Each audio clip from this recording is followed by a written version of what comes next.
दोस्तों मेरा नाम राकेश राजपूत है और मेरे YouTube चैनल का नाम है उत्तराखंड राइडर।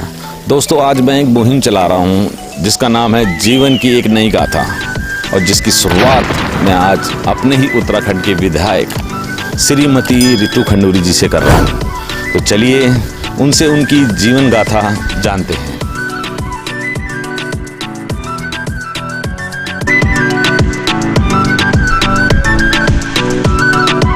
दोस्तों मेरा नाम राकेश राजपूत और मैं आज उत्तराखंड राइडर 3874 को लाइक और सब्सक्राइब जरूर कीजिए। दोस्तों आज मैं अपने ही उत्तराखंड से ये कहानी की शुरुआत करने जा रहा हूँ। तो जो वहाँ की विधायक हैं श्रीमती रितु खंडूरी जी, आज मैं उनके पास आया हूँ। आज मैं उनकी जीवन गाथा उनकी ज़ुबानी सुनवाऊँगा। तो चलिए मिलते हैं। नमस्ते मैम। नमस्कार। नमस्कार मैम, मैं और अपने दर्शकों के लिए जानना चाहता हूँ आपकी जो बचपन से जर्नी रही है उसके बारे में जानना चाहता हूँ और जो अब तक आप की है। जी, मेरी पैदाइश नैनीताल की है। मेरा ननिहाल, मेरी नाना नैनीताल में रहते थे और मेरा जन्म नैनीताल में हुआ है। बचपन, क्योंकि मैं आर्मी बैकग्राउंड से, मेरे पिताजी आप सब जानते हैं सेना में थे, तो बचपन मेरा हिंदुस्तान के छोटे बड़े शहरों में गुजरा है। पढ़ाई भी छोटे बड़े शहरों में हुई है। अगर मैं बात करूं कि मेरी 10वीं जो हुई वो दिल्ली के लोरेटो कॉन्वेंट से हुई, 12वीं मेरी सोफिया मेरठ से हुई और उसके बाद मैंने वहीं से इंग्लिश ऑनर्स में रघुनाथ गर्ल्स कॉलेज है मेरठ यूनिवर्सिटी का, वहाँ से मैंने इंग्लिश ऑनर्स में अपनी पढ़ाई पूरी की। उसके बाद दिल्ली आई। दिल्ली में मैंने कुछ कोर्सेज़ किए, जर्नलिज़्म के किए, एडवर्टाइजिंग के किए और साथ ही साथ राजस्थान यूनिवर्सिटी से मैंने एमए हिस्ट्री भी किया।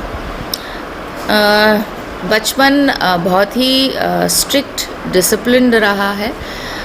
पिताजी के जो संस्कार रहे हैं वो शुरू से ही हम लोगों ने काफ़ी डिसिप्लिन, मैंने और मेरे भाई ने डिसिप्लिन लाइफ जी है। सुबह का उठने का एक टाइम होता था, स्कूल जाना है तो स्कूल भी दूर ही होते थे, आर्मी कैंट एरिया से दूर होते थे। तो मुझे कभी कभी याद आता है कि हमें बड़े बड़े ट्रकों में भर के बच्चों को भेज दिया जाता था और 20-20 किलोमीटर हम लोग पढ़ाई करने जाते थे जहाँ बड़े बड़े ट्रकों में, लेकिन उसका भी एक बहुत आनंद था, बहुत मज़ा आता था। तो मेरी पढ़ाई लिखाई इसी तरह से बहुत सारे शहरों में हुई है, लेकिन बेसिकली दिल्ली और मेरठ मैं कह सकती हूँ कि मैंने अपना 10वीं और 12वीं की है। तो शुरुआत मेरी जीवन की इस तरह से हुई। इसमें मैम आप क्या समझते हैं कि आपके मतलब जो बचपन से लेके आपकी माँ का क्या रोल रहा इसमें? देखिए, मेरी माँ और मेरे पिताजी का बहुत रोल रहा, इसमें कोई डाउट नहीं है। 71 की जब लड़ाई हुई तो मुझे याद आता है कि मेरी माँ ही थे और मेरा छोटा भाई था और कभी कभी नानी आ जाती थी हमें मिलने के लिए। उस समय के ब्लैकआउट्स मुझे याद हैं, उस समय का वो भय जो होता था वो याद है, क्योंकि मेरे पिताजी कमांड कर रहे थे, 113 यूनिट करते थे। तो माँ की जिम्मेवारी, हमारी जो परिवार पीछे रह गए थे उनकी देखभाल करना, उनके लिए कार्य करना, तो एक वो बहुत डीपली इनग्रेन्ड हुआ है मेरे दिमाग में। तो एक वो देशभक्ति का जो जुनून है वो शायद वहीं से आया, क्योंकि जब मेरे पिताजी घर लौटे वॉर के बाद लौट नहीं पाए, फिर उन्होंने भोपाल जाना पड़ा क्योंकि वहाँ फ्लड्स आ गए थे। तो जब मेरे पिताजी घर लौटे तो देखिए एक फ़ौजी का क्या जीवन होता है, और अभी भी मेरे रोंगटे खड़े होते हैं। मेरे भाई ने कहा मेरी माँ को ये अंकल आए हैं। वो अपने पिताजी को नहीं पहचान पाया क्योंकि बचपन से उसने देखा ही नहीं। तो एक बहुत बड़ी सीख हमारे लिए थी कि हमारे घर में देशभक्ति का जो प्रचलन चलता आया था वो देखने को मिला। इसके अलावा अगर मैं थोड़ी और पुरानी बात करूँगी, मेरी दादी और मेरे दादाजी भी, अगर आप जानते हैं, जयबल्लभ खंडूरी और दुर्गा देवी खंडूरी, ये काफ़ी समय से सोशल सर्विस में दोनों रहे थे। मेरी दादी, मैं पौड़ी में देखती थी महिला सशक्तिकरण की। आज मैं बात करती हूँ, मेरी दादी 70 में ये बात करती थी। जब हम पौड़ी जाते थे, साल में एक बार जाना होता था ननिहाल 1 महीने के लिए गर्मियों की छुट्टी में, और 1 महीने हम पौड़ी जाते थे। और मैं वहाँ जीता जागता अब जब सोचती हूँ तो मुझे एक रूप दिखता था कि महिलाएं उत्तराखंड की कितनी दमदार थीं। उस वक्त मैंने अपनी दादी को पानी के लिए लड़ते हुए देखा है, बिजली के लिए लड़ते हुए देखा है, एसडीएम का घेराव करते हुए देखा है। तो इस तरह की जो ब्रिंगिंग अप हुई है हमारी, सशक्त होनी चाहिए महिला, पढ़ी लिखी होनी चाहिए महिला, ये हमारे परिवार में था। मेरी सारी बुआएं वनस्थली से पढ़ी हैं। अगर आप 50 और 60 के दशक की बात करें तो मेरी सारी बुआएं वनस्थली से उन्होंने कॉलेज किए हैं। मेरे ताऊजी जो थे उन्होंने पीएचडी करने वो अमेरिका गए। मेरे पिताजी बहुत जल्दी फ़ौज में आ गए। तो इस तरह से जो पारिवारिक हमारा रहा है, परिवार में जिस तरह के संस्कार रहे हैं देशभक्ति के, सेवा के, मुझे याद आता है जब मेरी दादी की मृत्यु हुई तो मेरी माँ बड़ी इमोशनली उन्होंने मुझे फ़ोन किया। मैं सबसे बड़ी ग्रैंड चाइल्ड थी बेटों की तरफ से, तो दादी और मेरा बड़ा अच्छा समन्वय रहता था। लड़ाई भी बहुत होती थी लेकिन प्यार भी बहुत था। वो मेरे को मानती बहुत थी, तो मुझे शायद उसका एडवांटेज लेके मैं कुछ भी उन्हें कह देती थी। तो दादी जो मेरी थी वो खादी के कपड़े पहनती थी और एक बॉर्डर होता था उनकी साड़ी में। 2 साड़ी या 3 साड़ी से ज़्यादा वो कभी नहीं रखती थी। एक साड़ी धुलती थी तो 2 सूखती, एक पहनती थी तो एक रहती थी। तो जब हम कॉलेज में 10वीं में या 12वीं में रही होंगी तो मैंने अपनी दादी से लड़ाई की। मैंने कहा, दादी तुम्हारे बेटे इतने सब सक्षम हैं, इतना पैसा तुमको भेजते, तुम करती क्या? दादी मुस्कुराई, उन्होंने जवाब नहीं दिया, जबकि मेरी ये बहुत नासमझी थी कि मैं अपनी दादी से ये पूछ रही हूँ कि तुमको इतना पैसा हम भेजते हैं, वो कहाँ जाता है? इधर पोती का तो हक ही होता पूछने का दादी से। शायद इसलिए वो मुस्कुरा गई, डांट नहीं पड़ी मुझे। आया गई कर दे, उन्होंने कहा नहीं बच्चा ऐसा है बेटा, पता चलेगा, बताऊंगी कहेंगे। तो हम भी फिर छोटे थे तो हमने भी उसको आया। जब उनकी डेथ हुई तो मेरी माँ ने मुझे बोला, मुझे 2 बक्से ऐसे मिले हैं जिसमें मनी ऑर्डर के रोल्स हैं। एक मनी ऑर्डर के रोल में कम से कम 20 रोल करके रबर बैंड लगा के तो छोटी छोटी संदूक है, और उसमें केवल ये मनी ऑर्डर के रसीद होती थी। जब जाता था तो पैसा वापस आता था, वो वापस आता था कि किसको गया। तो उन्होंने पता नहीं कितने हजार लोगों को, कहीं 10 रुपये, कहीं 20 रुपये, कहीं 50 रुपये, तो जो पैसा आता था वो अपने ऊपर खर्च ना करके ज़रूरतमंद लोगों को उनका वो पैसा जाता था। मतलब अगर आप उनको देखते कितनी सादगी का जीवन मेरी दादी ने जिया। जबकि मेजर जनरल था बेटा, पीएचडी रिटर्न था एक बेटा, बुआएं बहुत अच्छा कर रही थी, मेरे एक चाचा का बिजनेस बहुत अच्छा, लेकिन उन्होंने वो सारा पैसा, वो एक और बहुत बड़ी सीख मेरे जीवन में मेरी दादी की डेथ के बाद मुझे मिली कि हमारा परिवार ये है। स्कॉलरशिप में आप जानते होंगे 1939 में मुकुंदीलाल बैरिस्टर को विदेश भेजा गया था बैरिस्ट्री पढ़ने के लिए। तो इस तरह की चीज़ें, इस तरह के संस्कार हमारे परिवार में रहे हैं, और मुझे बहुत खुशी है कि मेरे माँ और मेरे पिताजी ने उन संस्कारों को हमें भी दिया। दोनों हम बच्चों को देश सेवा, समाज सेवा, ईमानदारी से काम करना, संस्कारों के साथ काम करना, इस तरह के जो हमें संस्कार मिले हैं वो शायद परिवार से और माँ पिताजी से मिले हैं। मेरी माँ के बारे में ज़रूर कहना चाहूँगी, उन्होंने मेरी पढ़ाई लिखाई में बहुत ज़्यादा ध्यान दिया, बहुत पुश किया कि बच्चा तुम्हें कुछ ना कुछ, बेटी, क्योंकि आप जानते हैं भले उत्तराखंड में नहीं था, उत्तराखंड में मैंने कभी फ़र्क बहुत ज़्यादा देखा नहीं है कि बेटा को है तो कुछ ज़्यादा कर दो, बेटी को नहीं करो, इस तरह की चीज़ मैंने नहीं देखी थी। लेकिन मैं अपनी माँ को पूरी तरह से क्रेडिट देना चाहूँगी कि आज जो कुछ भी मैं हूँ, जिस भी स्थान पर मैं हूँ, उस पर मेरी माँ की ने जो मुझे पढ़ाई के लिए पुश किया, जिस तरह के संस्कार दिए, उसका बहुत बड़ा हाथ है। आपकी मम्मी के जीवन में मतलब कोई ऐसा मतलब वाक़या है कि जो वो चाहती थी कि आप वो करें और आपने उसको मतलब मना कर दिया, या किसी वजह से कोई? नहीं, ऐसा कुछ नहीं था कि मैंने कुछ वो पुश करती थी। देखिए, शायद मैं ही मना करती होंगी, वो कहती होंगी नहीं बेटा करना है, आगे जाके करो, इस चीज़ को तुम्हें करना है। तो हमेशा हमारे घर में एक इनकरेजिंग माहौल ही रहा। एमए हिस्ट्री उन्होंने मुझे ज़बरदस्ती कराया, मैं नहीं करना चाहती थी, लेकिन उसका फ़ायदा मुझे मिला जब मैंने एमएटी में पढ़ाना शुरू किया कॉलेज में।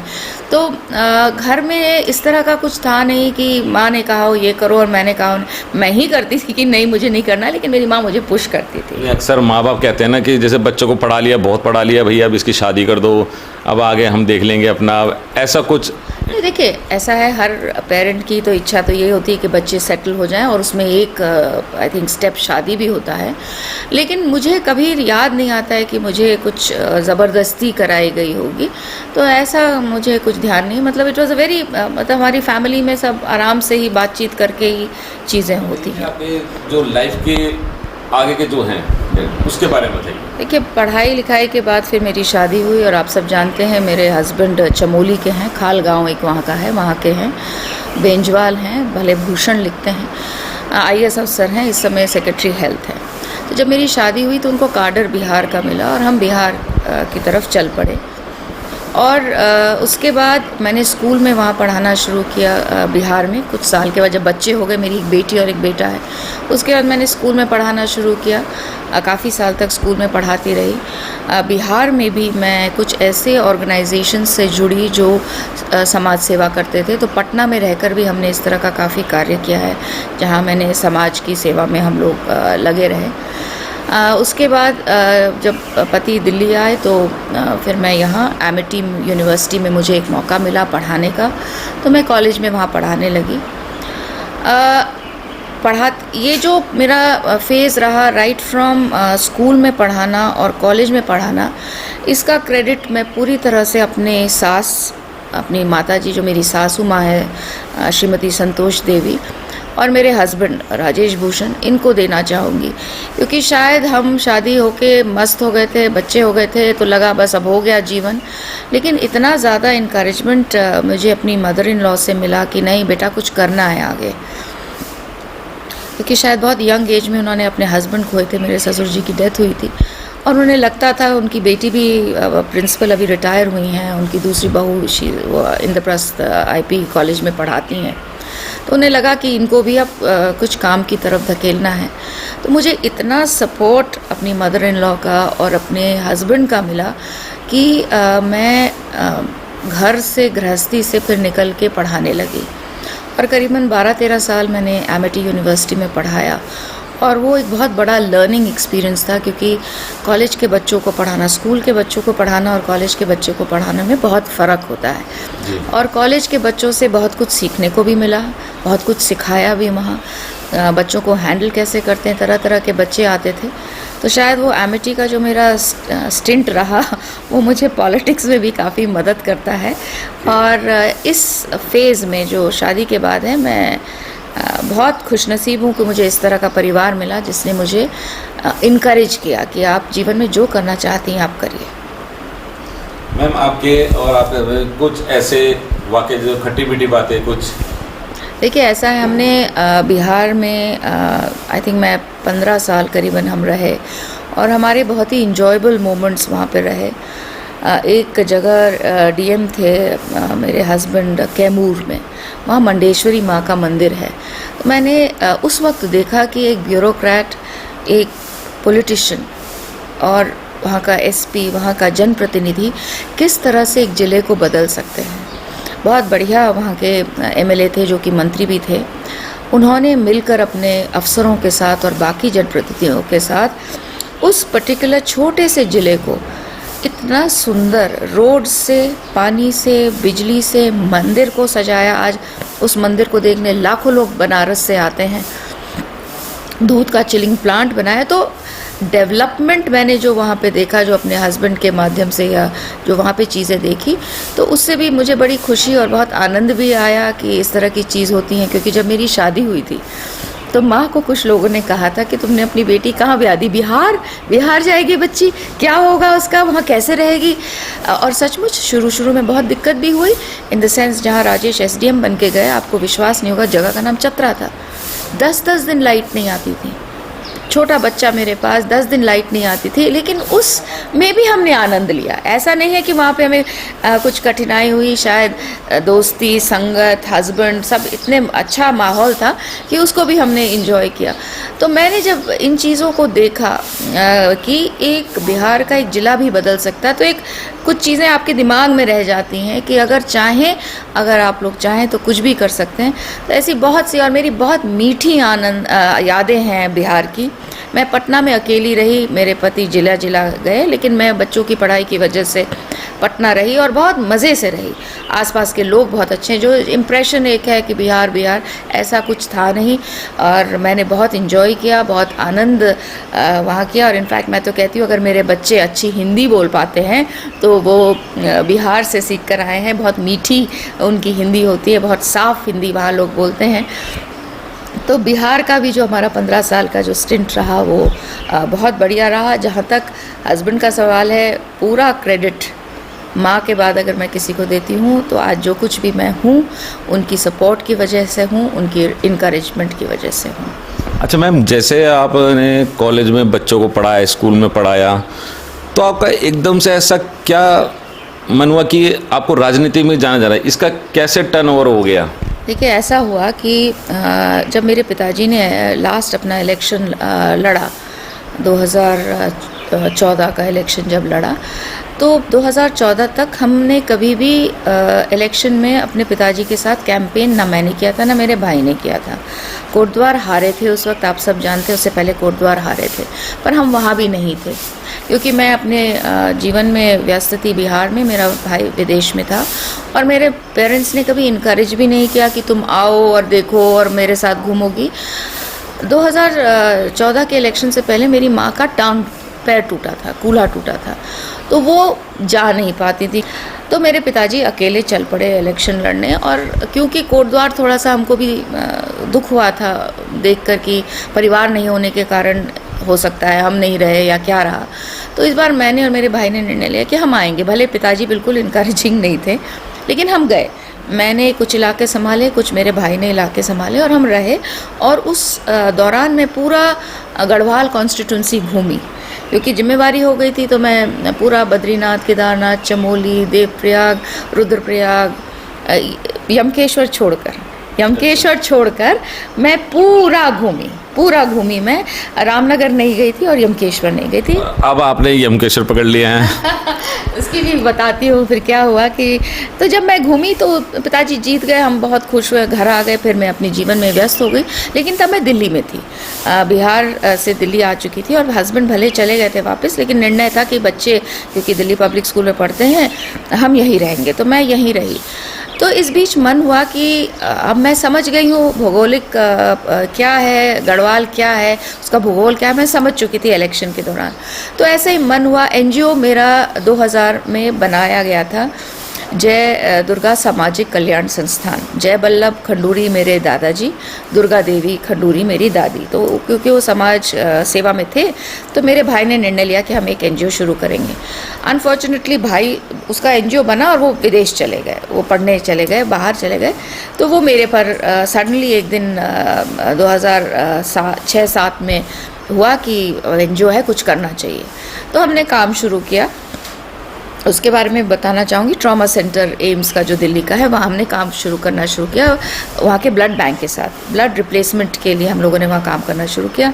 तो जब काफ़ी साल हो गए, 2014 में मेरा मन हुआ कि मैं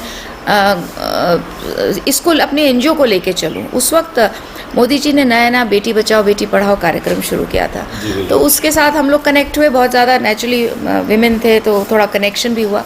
तो उसको लेके मैं गांव-गांव घूमना मैंने शुरू कर दिया। रुद्रप्रयाग में एक बढ़िया पेंटिंग कंपटीशन करवा दिया। जब वहाँ जाने लगी तो लोगों ने कहा गांव अडॉप्ट करिए, गांव में क्यों नहीं आप कुछ करवाती हैं, तो वो शुरू कर दिया।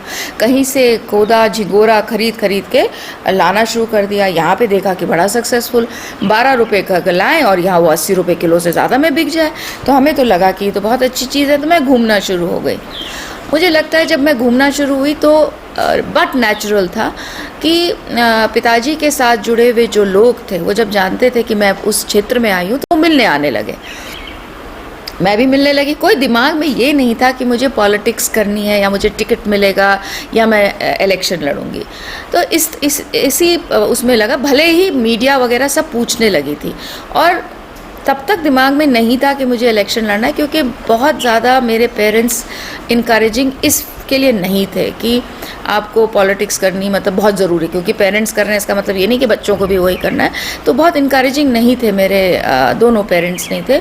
माँ क्लियर थी कि पहले बच्चों को देखो, घर को देखो और समाज को भी देखो, लेकिन घर नेगलेक्ट नहीं होना चाहिए माँ का बहुत ही। और पिताजी वॉज नॉट कीन कि कहाँ तुम लोग अपना एक सरकारी अफसर की पत्नी हो, अपना आराम से वहाँ पे करो, मिक्स नहीं होना चाहिए। फिर फादर आपके नहीं चाहते थे कि आप इलेक्शन में आओ? दोनों नहीं चाहते थे कि हम इलेक्शन लड़ें, कुछ नहीं। तो लेकिन मैं घूमने लगी। अब जब घूमने लगी, शायद दिल्ली में किसी ने देखा होगा या मेरे बारे में सुना होगा या जाना होगा, तो मुझे बोला गया कि एक परिवर्तन यात्रा हुई थी हमारी, कि आप उसमें जाइए। वैसे मुझे कहा जाता था यमकेश्वर जाओ, पर मैं जाती नहीं थी क्योंकि मेरे पिताजी ने मना कर रखा था कि वहाँ पे विजया बर्थवाल हैं, उसके बाद वहाँ पे कुसुम कंडवाल है, तुम कहाँ ऐसे घूमोगी, कोई ज़रूरत नहीं है जाने की। तो यमकेश्वर मैंने ना इलेक्शन में देखा उस वक्त, ना मैं कभी गई। लेकिन ये ज़रूर मुझे यहाँ से फिर हुआ कि आप परिवर्तन यात्रा में जाइए। तो मैं परिवर्तन यात्रा में चली गई। अच्छा, वहाँ बोलना शुरू किया। बोलना आता ही था क्योंकि कॉलेज में पढ़ा रखा था, तो लोगों को कुछ समझ में आई होगी बात। तो होते होते अचानक एक दिन हुआ कि, अचानक तो नहीं हुआ लेकिन लोगों ने मुझसे बात की कि भाई ऐसा। मेरे पिताजी ने बिल्कुल मना किया। उन्होंने कहा ना, मैं तो हाँ नहीं कहूँगा, आपको जो करना है आप करिए। लेकिन शायद कुछ, एक तो डेस्टिनी रहती है, ये डेस्टिन्ड था। कुछ शायद मेरा काम लोगों को पसंद आया या जो भी पसंद आया होगा। तो अचानक एक दिन जब टिकट्स होने लगे तो मुझे कह दिया गया कि आप यमकेश्वर से लड़ो। तो उसमें भी पिताजी ने, जैसे मैंने कहा, उन्होंने कहा कि नहीं वहाँ तो 2 महिलाएं हैं और इनका वहाँ जाना सही नहीं है। और उसके बाद बात आई गई होगी। लेकिन कुछ लोग जो मेरे साथ थे वो बार बार कहते थे नहीं दीदी आपको लड़ना है, आपको जाना है, आपको ये करना है। फिर अचानक जब टिकट्स बंटने शुरू हुए तो हमें कहा गया आप यमकेश्वर से लड़ रही हैं। और मैं सीधे मतलब यमकेश्वर का, मैं जैसे मजाक में अब कहती हूँ कि मैं तो जानती ही नहीं थी, क्योंकि पिताजी के इलेक्शन में मैं कभी नहीं घूमी थी, कभी नहीं गई थी। पौड़ी से आते जाते वक्त उस पार की रोड ज़रूर दिखती थी, तो लोग मुझे कहते थे यहाँ नीलकंठ महादेव जी की मंदिर है, तो मैं भी हाँ करके हो जाता था। लेकिन शायद डेस्टिनी थी, किस्मत थी, मुझे इसमें आना था। तो मैं इस तरह से फिर पॉलिटिक्स में आई। और जैसे आप जानते हैं भगवान की कृपा रही, जनता साथ रही, उस वक्त एक माहौल भी था और पहली बार हम लोग, तो मैं जीत कर भी आ गई और काफ़ी ज़बरदस्त मार्जिन के साथ जीत कर भी आ गई। तो इस तरह से फिर पॉलिटिक्स शुरू हो गई। अच्छा मैम, एक चीज़ बताइए, ये राजनीतिक और परिवार, इन दोनों को आप कैसे मैनेज करती हैं? देखिए, एक महिला के लिए कठिन है, लेकिन आप ये भी जानते हैं महिला मल्टीटास्क बहुत अच्छा कर सकती है। बहुत मज़े से 2, 4, 5 काम पकड़ के वो कर सकती है। वो तो मैं देख ही रहा हूँ आपके साइड में काफ़ी। नहीं, आप कोई भी महिला, मैं कहती हूँ, देखिए जो महिला हमारे घर में काम करने आती है या जो महिला इंडस्ट्री में काम करती है, महिला टॉप पर क्यों ना हो, मैं कहती हूँ वो सबसे टॉप पोजीशन पे क्यों ना हो, लेकिन वो घर नहीं छोड़ती है। उसके पास कितने ही हाथ हों, कितने ही लोग उसके साथ मदद के हों या ना हो, घर नहीं छोड़ती है। वो घर उसकी एक अंदर से शायद इनबिल्ट है हम महिलाओं में कि घर तो मेरी जिम्मेवारी है ही, नौकरी तो है लेकिन साथ साथ मुझे घर भी देखना है। टफ तो रहता है, देखिए, क्योंकि मेरा ट्रैवल जो होता है दिल्ली, देहरादून और यमकेश्वर के बीच होता है। ये 3 जगहों पे आना जाना रहता है। दिल्ली क्योंकि परिवार है, देहरादून क्योंकि शासन वहीं है, फाइलें वहीं से हिलती डुलती हैं, काम वहीं से होते हैं, और यमकेश्वर तो मेरा कर्मभूमि है, तो वहाँ तो मुझे आना जाना रहता ही है। हेल्प इस तरह से हुई मुझे, एक तो बच्चे थोड़े अब बड़े हैं, मेरे बच्चे लॉयर्स हैं तो बच्चे बड़े भी हो गए हैं, साथ ही साथ बहुत सपोर्ट रहा। जिस दिन टिकट मिला उस दिन बेटी ने कहा नहीं आपको लड़ना है, बेटे ने कहा नहीं वाई, इट्स एन अपॉर्चुनिटी, आप उस अपॉर्चुनिटी को लीजिए और करिए। और हस्बैंड तो जैसे मैंने आपको पहले कहा, मेरे हस्बैंड, मेरी सास मेरे लिए हमेशा से, उन्होंने हमेशा सपोर्टिव रहे हैं। कभी भी अगर कुछ दिक्कत भी आई है तो उन्होंने संभाली है। तो मेरे जो घर का परिवेश है, मेरा जो हेल्पिंग हैंड है मेरे साथ 15-20 साल से, वो भी रहा है। तो मेरे घर के जो यहाँ पे जो मैनेजमेंट होता है वो अब काफ़ी क्लॉकवर्क जैसा प्रिसिशन है उसमें, वो चीज़ें कैसे होनी है, अगर कुछ प्रॉब्लम आती है तो डॉक्टर कौन है, किसके पास जाना है, सब्ज़ी, ये वो जो मैनेज होता है वो फ़ोन से भी आजकल हो जाता है, सब कुछ हो जाता है। तो घर और काम जो है मेरा, वो मैं एक बैलेंस बना के चलती हूँ। कोशिश ये करती हूँ कि ना घर मैं निगलेक्ट करूं और ना ही मैं अपने कार्य को निगलेक्ट करूं। और मैं पिछले 4.5 साल में अच्छा बैलेंस बना पाई हूँ। ट्रैवल बहुत है, क्योंकि गाड़ी से पहले तो हवाई जहाज़ वगैरह से आ जाते थे, अब कोरोना के समय में 2-2.5 साल से तो हम अपनी गाड़ी से ही चल रहे हैं। और अब रोड्स बहुत बढ़िया कर दी हैं गडकरी जी ने, इतनी बढ़िया रोड हो गई हैं कि अब तो हम 3.5 घंटे में देहरादून, 3.25 घंटे में हरिद्वार। तो इसलिए रोड से ट्रैवल बहुत हो गया है मेरा, मतलब चलना बहुत हो गया है। क्योंकि अगर मैं कोशिश करती हूँ कि हफ्ता दिन यहाँ रहूँ तो फिर मैं 15 दिन के लिए वहाँ चली जाऊँ, फिर यहाँ हफ्ता दिन के लिए आने की कोशिश करती हूँ। तो है मैनेजमेंट बहुत बढ़िया है, और मुझे नहीं लगता है कि मैं अपने घर की वजह से काम को इग्नोर करती हूँ या काम की वजह से घर को इग्नोर करती हूँ। मेरे दोनों बहुत बढ़िया से चलते हैं। मल्टीटास्किंग में अब हम बिल्कुल एक्सपर्ट हो चुके हैं और बढ़िया तरीके से मल्टीटास्क करते हैं। अच्छा मैम, आपसे एक क्वेश्चन, लास्ट क्वेश्चन है, आपकी अपनी हॉबी क्या है? देखिए, शुरू में जब मैं यंग थे तो मैं पढ़ती बहुत थी, किताबें पढ़ते थे। मैंने हिस्ट्री की 2-3 किताबें लिखी भी हैं। धीरे गार्डनिंग का मैं नहीं कहूँगी मुझे बहुत शौक़ है, लेकिन हाँ, गार्डन सुंदर हो, गार्डन अच्छा हो, फूल पत्तियाँ खूब रहें। सुबह एक तरह का स्ट्रेस बस्टर भी है कि आपने अपने गार्डन को पानी दिया या अपने पौधों के साथ थोड़ी देर लगे रहे। तो इस तरह के काम जैसे गार्डनिंग हो गया। लेकिन ज़्यादा समय अब जो है वो काम में ही रहता है, फ़ोन्स पर रहती हूँ बहुत ज़्यादा। क्योंकि आप जैसे जानते हैं, आप मेरे क्षेत्र के हैं, यमकेश्वर के हैं। रोड, पानी, बिजली, स्वास्थ्य, शिक्षा को लेकर लगभग 24/7 हम लोग इस पे कार्य करते हैं, इसी पे लगे रहते हैं। तो घूमने का शौक़ है। पहले तो फिल्मों का शौक़ था, लेकिन अब समय नहीं रहता है तो वो उसको नहीं देख पाते हैं। सिंगिंग का भी शौक़ है आपको मैम? सिंगिंग का शौक़ नहीं है। गुनगुनाते तो होंगे? गुनगुनाते तो सब है, बाथरूम सिंगर तो सभी होते हैं, बाथरूम में तो सभी गाते हैं। आपको किस तरह के गाने पसंद है, या गज़ल? मुझे पुराने नहीं, मुझे किशोर कुमार, मेरे फेवरेट जो सिंगर हैं वो किशोर कुमार तो हैं। कोई 2 लाइनें हमारे अरे मुझे गीत गाना तो मुझे तो याद भी नहीं आता है, और मेरी तो आवाज़ ही इतनी ख़राब है कि मैं नहीं गा पाऊँगी। लेकिन मुझे भजन जैसे बहुत है, अच्युतम केशवम, मतलब मेरा कुछ ना कुछ चलता रहता है। गाड़ी में भी आजकल खूब पहाड़ी गढ़वाली गीत भी सुनते हैं, भजन सुनते हैं। किशोर कुमार मेरे फेवरेट सिंगर रहे। तो अगली बार मैं आपका दोबारा से जब मुलाकात होगी तो आपका गाना जरूर सुनेंगे और अपने फ्रेंड्स को जरूर सुनाएंगे। ज़रूर। तो थैंक यू मैम, जो आपने हमें बहुत अपना कीमती समय दिया, इसके लिए बहुत बहुत शुक्रिया। धन्यवाद आपका। आपने समय, आप इतना कष्ट करके इतना दूर तक आए हैं और आपने मेरा ये इंटरव्यू लिया, इसके लिए आपका बहुत बहुत धन्यवाद। और आप अपना शायद चैनल शुरू करने जा रहे हैं, यूट्यूब चैनल शुरू करना चाह रहे हैं, उसके लिए ढेर सारी शुभकामनाएं और बधाई। Thank you ma'am, thank you so much.